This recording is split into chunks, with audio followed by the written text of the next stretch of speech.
Hey everyone, today we're going to be checking out another property in South Jersey, another fix and flip, but before we get into that, let me roll the new intro.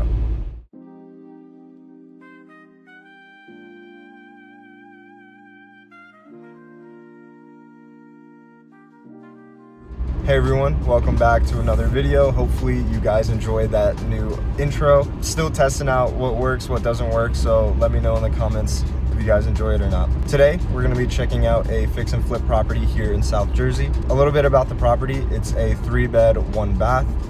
It's more on the side of a fix and flip where it's all cosmetics rather than in our previous video where it was a full gut renovation. Some of the cosmetic work that needs to be done seems like it's flooring, paint, some of the kitchen cabinets need to be demoed out, maybe the bathroom could be remodeled, but otherwise it looks like a solid opportunity. The square footage on it is about a little bit over 1,000 square feet, and it's actually connected to another property. So originally it was a duplex. It's currently listed on the market for $170. In the area, properties are being sold for the high 200s to low 300s. So if we pick it up for a decent price in that 100,000 range, low 100,000 range, I think we can make this flip work. Also, if you're wondering what all this stuff behind me is, I have a huge update coming eventually in maybe the next few days or so, but I'm gonna make it in the format of a YouTube short. So be on the lookout for that. Super exciting stuff happening, big things in my professional career that's happening. But we have about an hour left till we go see the property. I will probably pick this up as a voiceover in a little bit, so I will catch you guys when we are reviewing the property.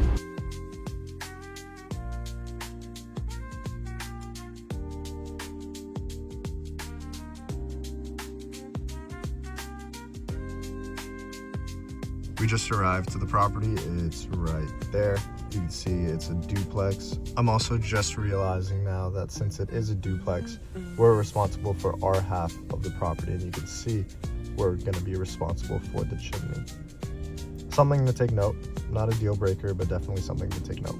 So we just got back from seeing this house. It's been a few days since I saw this home, and I sort of, on the side, I did my own calculations and everything like that, trying to get it prepped for an offer. It's very promising, I will say the least. It's very promising. I did put an offer in. Hopefully, it's somewhat competitive. It is February 16th at the time of recording this. I saw this house 10 days ago on February 6th, and I just got word back from my realtor that they have about 20 plus offers in. We should hear back by Wednesday, so in 3 days from now. I'm excited because this is the first offer of 2025.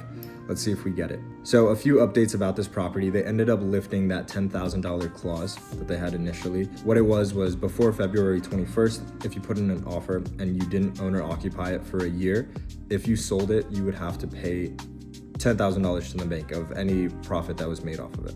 In order to pass that, you would have to make an offer after the 21st.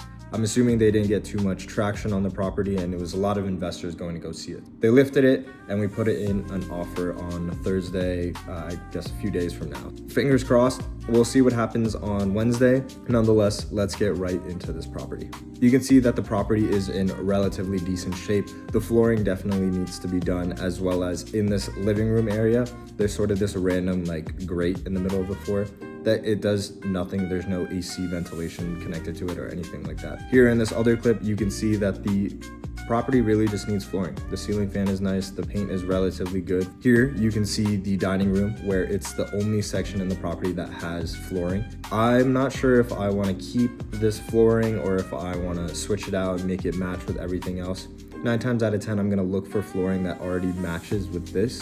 But if I can't just redo all the flooring, I think that's probably best case scenario. There were some marks you can see on the left side of the screen. It's just super old paint. The property is gonna get repainted regardless. None of this really matters too much. It's not a big takeaway from the property. This is all good signs. I will say though, on the ceiling, there was a little bit of wet spots. Maybe it's just the paint peeling back, or it could be some water damage from the bathroom. The bathroom is directly above the dining room area. You'll see that there was some water damage, not only in this room, but also in the bathroom. Something to take note, same case as all of our other properties that we've seen. gotta remove the drywall, gotta see the joist, see where it's leaking from in the bathroom, and just fix it. Moving along, you can see the kitchen is in really good shape in my opinion. Only thing that's there is these cabinets. I believe that they had a sort of like an island style cabinet where it looped around, and they just ended up demolishing it, opened up the kitchen a lot more in my opinion, but they just left the rest of it. So that would just be a piece that would need to be removed. Probably, honestly, I could do that. Doesn't seem too hard at all. There is a crack in one of the kitchen tiles as well. That would need to be replaced. Ultimately, maybe even replacing the tile if it's in the budget. I'm expecting this to be around a $50,000 to $60,000 job, and then selling it for around the closer to the higher 200s, low 300s range. That's ultimately if we can get it to that price. Realistically, changing out that tile, removing these cabinets, painting the existing cabinets, as well as realigning a lot of them, I think the kitchen is in solid shape as it is right now. Now I'm gonna show you the upstairs bedrooms. So this is the first bedroom, same gist as the living room, where it just needs some paint, leveling flooring, the 2 closets. Everything is very spacious in 2 of the bedrooms, and then one of them is fairly small, which you'll see in this next clip. This is the smaller bedroom, more of like an office room, does have a closet. I think it serves more as an office room, but same sort of gist, leveling floors, paint. This is the third and final bedroom. This is the only bedroom that doesn't have an AC vent, which is something to note. Not sure why, but it's still the same thing as the rest of the property, floor and paint. This is now the bathroom, where you can sort of see my realtor pointing out different things with his flashlight that needs to be addressed. It's in good condition. It does need some upgraded tiles and everything like that, but it is in fairly good condition. I think upgrading the tiles, giving it a new vanity, giving it a new mirror, possibly standing shower rather than a tub. And if we're gonna keep the tub, definitely make it more modern fixtures. So like modern shower head, modern faucets and everything like that. Maybe even updating the toilet as well as the plumbing in there could help with the longevity of the bathroom and just ultimately make it look a lot more fresher, a lot more modern. So the basement is in fairly good condition. I was surprised to see that a lot of the mechanicals that you see in the next following clips, they were really new. I think the water heater was only 2023, 2024, something around that. And then the AC unit is fairly new too. The only mechanical that was really dated was the furnace, and it said it was about 20 years old. We didn't really take a look at it. We weren't sure if it was in the basement because we couldn't see it. I'm not too worried about it. A furnace I've put in the budget about $5,000, so we can see what happens with it. That's sort of the least of our worries for the time being. Otherwise, I thought the basement was really good. I will mention that the house does need to be waterproofed because you can see where the sump pump was. There was some water leakage coming from the outside. So having that waterproofed makes it a whole lot better and just peace of mind, essentially. And the house isn't in a flood zone either, which is phenomenal. So having a waterproof, it just adds that extra security of, okay, nothing is actually going to flood. I will also note that this house did have termite treatment done to it in 2025, earlier this year. That's obviously a plus. We didn't see any termite tubes or anything like that, but it's good to know that there was some treatment done to it in the long run. Here, I'm just showing you guys pictures of the outside of the house. This is the siding that's most important to us. Since it is a duplex, we don't really have to worry too much about the left side, but the right side is definitely ours. A nice power wash, something of the sort of just cleaning the panels on the side. It'll just make it a whole lot more like sparkly, you could say that, when it comes down to resale. You can also see that the backyard sort of steps leading outside of the kitchen, it could use a nice fresh repaint, maybe painting it white. It could just make it pop that much more. Here I'm showing you guys the backyard. It's pretty spacious, very nice.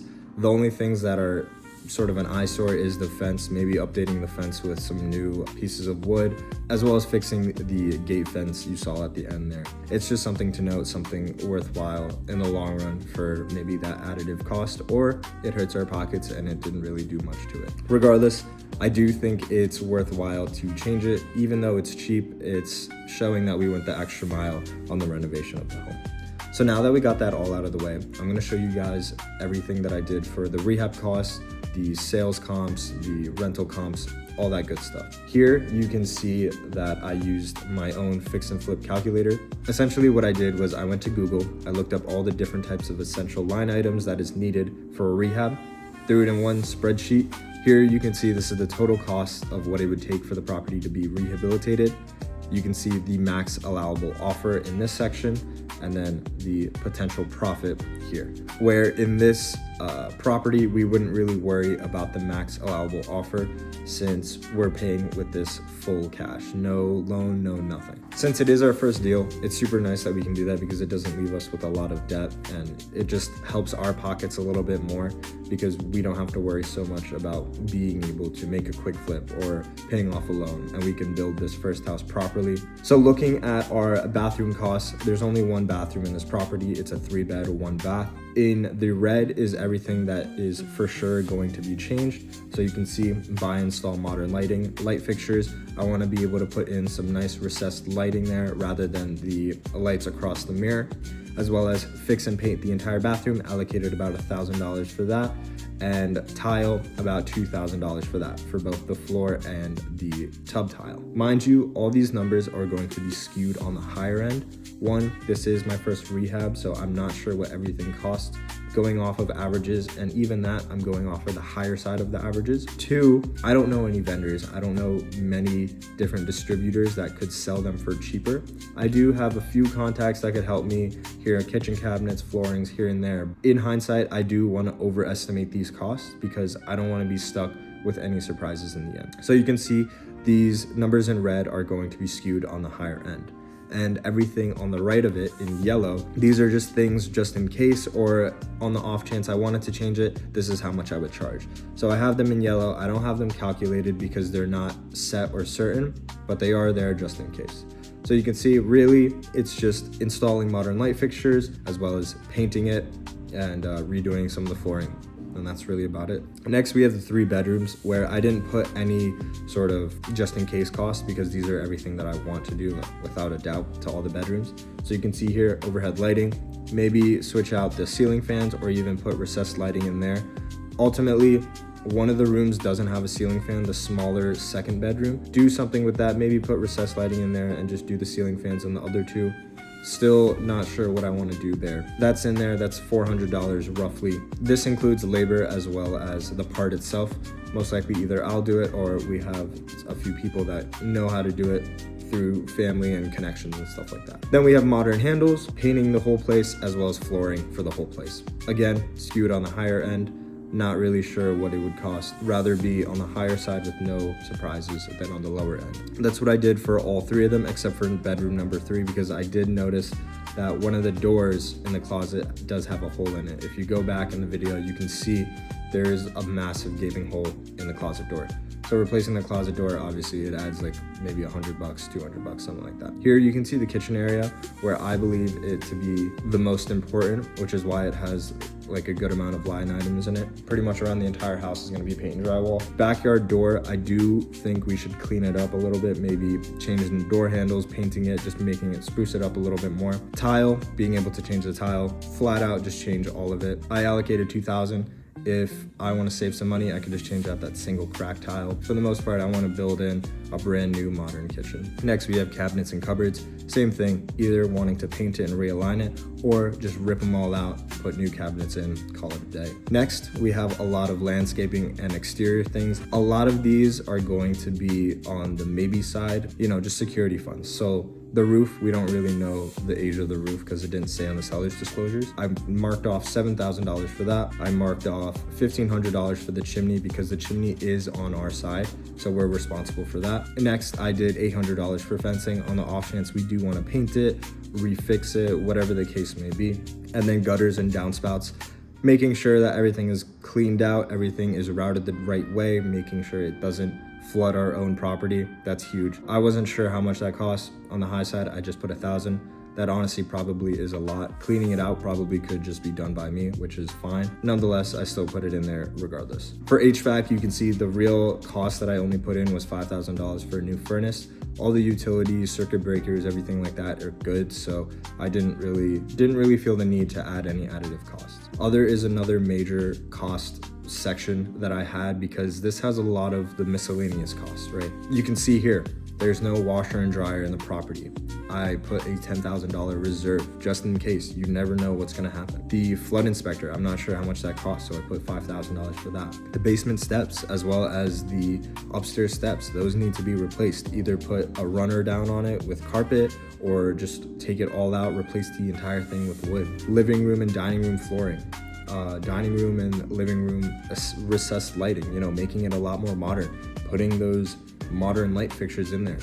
It's going to cost about $3,000, $2,000. The closing costs for the property, the sales closing costs for the property, knowing how much you're going to have to give out when you close the property, because 9 times out of 10 we're going to be paying the buyer's agent and the seller's agent. Even with this new clause that's came out, we want to be able to make this transaction as smooth as possible for whoever we're selling it to. That's the whole premise of White Wing Investments. Not only are we making it affordable, but we want the convenience there. We want to be able to satisfy our customers, which are people who are buying our homes or people who are renting our homes, right? This section, not only is it the most important because it has a lot of finite items that are undefined. I don't know how much a flood inspector is. I don't know how much the flooring will cost. That's why on this section, it's skewed up the highest, right? So $35,000, obviously it could be cut down significantly if we not only get cheaper labor, cheaper parts, but then how's the house gonna turn out? So there's a balance there. It's just a matter of finding that balance. Next, we have ceilings, walls, and floor items. I only put window panes in there because there are a few screens that need to be replaced. Otherwise, a lot of these transactions were covered in the others cost. So now coming up to the total cost, you can see that it comes out to a whopping $60,605. Again, these are all estimates. They could be higher, they could be lower. I tried to keep it in the range of the $50,000 to $60,000 mark. What I noticed, and what I'll show you guys after this, is that the sales comps, I know for a fact with a 99% certainty that I could sell this home for $250,000 if it was done correctly. Off the market within maybe a month or two, knock on wood, within a month or two for $250,000, it could sell fairly well. That was sort of the sale price I was going with, keeping it in that $60,000 range. We'll see how it breaks down, but regardless, let me now switch over to the pro forma that I created and walk you through all the sales comps and the rental comps that I came up with. Now, I'm gonna show you the pro forma that I use when I do a deep dive analysis into any property that I'm actually gonna put an offer into. You can see we're on the properties tab, and this is just your basic information of the property. You can see I have 2 pictures. Usually I have a picture of something that I took, actually seeing the property and seeing it in person, and then something Zillow has on its website. Next, you can see I'll put the address and just basic information. This is sort of just a breakdown of the land assessment, the actual additions, which is the property itself, and the total assessment of it, as well as just the property taxes. Usually it's estimated, unless it's from Philadelphia, then I'll actually go onto the Philadelphia website. I personally use Redfin because I found it's the most accurate compared to like Zillow or Trulia or all those other websites. Now we have the most important part, which is our sales comps. I usually try to get about 3 comps. Usually if I can get all 5 of them, I'll go with 5. For the most part, I shoot for a minimum of 3. And you can see here, it's sort of the same breakdown where I have our subject property as the first one, and then I have all the other comps next to it where they show bed and bath, property type, square footage, sold price, listed price, so on and so forth, as well as the estimated value, because that's huge. Say I keep it as a long-term rental, I want to be able to know that I've made a lot of equity in this property. And then at the bottom here, I have a few notes that kind of compare and contrast the comparable property to the subject property and what the differences are, what the similarities are, how to basically price it out, and so on and so forth. So you can see here, I write some distance. So like this property is 0.7 miles away. I try to keep the distance within a mile only because you want it in relatively the same area, relatively the same zip code. You don't want to go too far or else the comps become less viable. After looking at all these prices, you can see this property was sold for $287, this one $256, $320, $260. So it has a pretty decent spread. I know for a fact that if I undershoot it, ensure that I can get that $250,000 sale with that sort of $30,000 to $50,000 profit. And so that's why I have in my own notes here, $250,000 to $260 is what I could sell it for. Next, we have the rental comps, and it's pretty much the same gist, except now we are looking at the current rent rate, which is $1,900 for this property, 2350, 1900, 2200, and same ordeal, sort of looking at it, looking at the comps. So what amenities does it have compared to our subject property, and what do we have compared to these comps? I got the gist of a spread between 1900 to 2200. I think that's a safe bet. Finally, we have our 10-year cash flow analysis. This is pretty standard amongst just the real estate space in general. You kind of want to see where your money is going and what it's going to look like within the span of 10 years. You can see here, property amount, I put 150,000. You can really fill in any number here. We can do 170, which is what it's being listed for right now. 0% interest rate, 30-year. This stuff doesn't matter because we're not taking a loan anyways. Repair costs, I put roughly $50,000. We could put it at 60,000 since that's what our fix and flip calculator showed us, as well as closing costs. I put about $10,000 extra. The closing costs are already included in our fix and flip calculations, so we could set this to 0. Might as well set it to 0, and there you have it. Our rent here, 1900, because we obviously want to do it as conservative as possible, make our expenses super high, make our income super low. That way we have no surprises whatsoever. You can see here, 3% increase in our rental rate. 9 times out of 10, if it's a good tenant and they're consistent with their payments, they're not late or anything like that, I'm not gonna raise it. I just have this just because it's nice to see that the potential is there to raise it 3% each year. I'm probably not going to raise it if it's a good tenant. I don't really equate for any of like vacancy loss, maintenance fees, or anything like that, because all this money just goes right back into the business. Like I've said before, I take none of this out of and put it in my pocket. It goes straight back into the business. So ultimately our gross adjusted income for the month is 1900, and then for the year is about 22,800. Next, we have our expenses, which is pretty simple here too. No monthly mortgage, so no need to have that. We have property taxes, which is what we found as an estimate off of Redfin. And then we have our insurance, which I put as 2,000. I know it'll come less than that because I'm gonna be getting landlord insurance. But for the most part, I always increase those expense numbers, never want any surprises. So I put 2,000 just in case.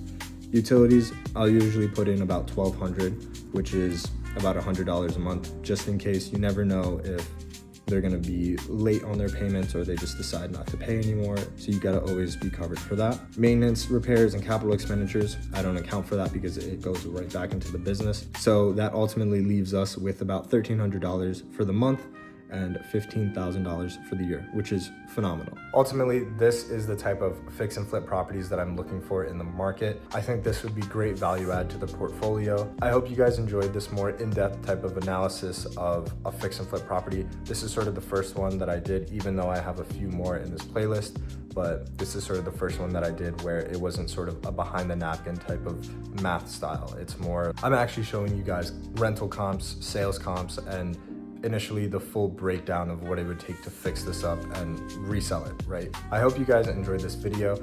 I should know whether we got accepted or not by Wednesday, so I'll be sure to post some little short or like a quick video clip on Wednesday. So I will keep you guys posted. Thanks for watching, and I'll catch you in the next one. Peace out.